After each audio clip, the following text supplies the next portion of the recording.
Our word of the week this week is brought to us by my cousin Glenville. Glenn wanted to know about the word bless, and I want to disclaim one word right off the bat. So in the Beatitudes, we see blessed are the meek, etc., etc. That word, makarioi, literally means to be full or to be happy.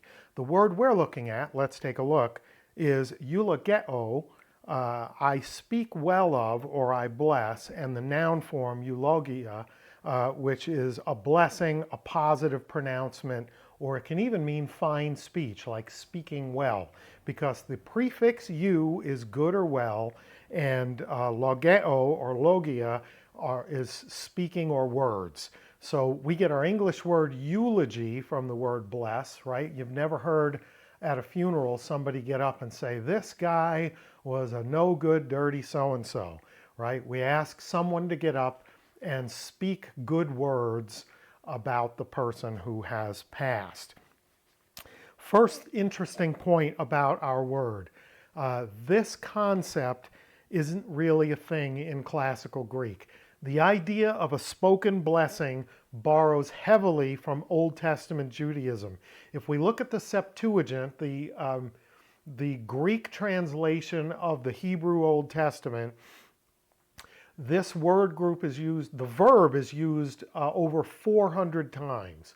So the notion of speaking a blessing upon or over someone or something is very much a Jewish concept that doesn't exist in extra-biblical Greek writing. So Jewish cosmology is based on the concept of God speaking the universe into existence ex nihilo, out of nothing. And so this concept carries on the Jewish idea of speaking blessings and or curses into a person's life is deeply, deeply Old Testament rooted. And we're going to get that in our examination today. Generally, but not always, the greater speaks the blessing over the lesser.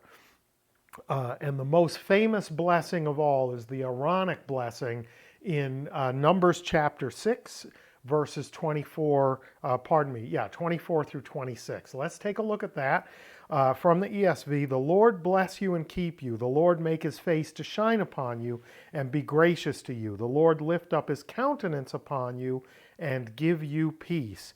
So this is such an important part of the concept of blessing that each morning at the temple, 5 priests came out, lifted up their hands, recited this blessing in unison over the whole of the people. This is the cornerstone, speaking well over God's children from the Aaronic blessing. Let's carry on and start looking at some New Testament examples. First up, the classical sense of blessing your children. This is Hebrews chapter 11, verses 20 through 21 from the ESV, and then we'll take a look at a phrase in Koine. By faith, Isaac invoked future blessings on Jacob and Esau, and invoked blessings here is eulogesen. He blessed. By faith, Jacob, when dying, blessed, eulogesen, again, he blessed, each of the sons of Joseph, bowing in worship over the head of his staff. So I want to look at this little phrase, perimelonton eulogesen, about or concerning coming things he blessed. So this is the notion of speaking future good things into the lives of the children and the grandchildren. This is passing on the blessings that God pronounced upon Abram, who became Abraham, to Isaac, to Jacob's children and grandchildren. It's the passing on of the wishes of God's blessings down through the generations, just like the Aaronic blessing does. Next we'll take a look at speaking well of God and of other people. This is Simeon at the dedication of Jesus in Luke chapter 2. First verse 28. He took him up in his arms and blessed God and said, and so blessed God again, eulogeson, he blessed. Then verses 33 and 34, and his father and his mother marveled at what was said about him, and Simeon blessed, eulogeson, them, meaning Mary and Joseph, and said to Mary his mother, behold, this child is appointed for the fall and rising of many in Israel, and for a sign that is opposed. So Simeon spoke words of blessing about God and about Mary and Joseph at the dedication of the baby Jesus. Next, we're going to see Jesus functioning like a Jewish patriarch or head of household in his dealing with his followers in a very specific way. This is Mark chapter 6, verse 41. And taking the 5 loaves and the 2 fish, he looked up to heaven and said a blessing, eulogeson, he blessed, and broke the loaves and gave them to the disciples to set before the people, and he divided the 2 fish among them all. So the head of the household, the patriarch, the father, in a family setting or in an extended family setting, would lift up the bread at the meal and bless it and break it and distribute it. So the good things are being spoken upon the bread and then passed to the family members. Look at Mark 14:22. This is the institution of the Last Supper, of the Lord's Supper at the Last Supper. And as they were eating, he took bread, and after blessing, eulogesos, here's a participle in the aorist tense, he blessed, and blessed it, broke it, and gave it to them, and said, take, this is my body. So we have 2 instances here, and there are parallels in the other Gospels of Jesus doing this very typical sort of patriarch of the family move of blessing the bread, breaking it, and distributing it to the family members to then consume it, to internalize the blessing. Next up, we'll see people blessing the Messiah at the triumphal entry into Jerusalem. This is John 12:13.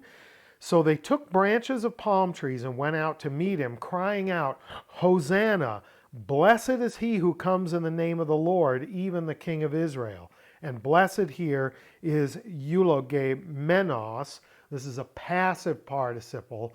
So the thing we know about him is he is always the one being blessed.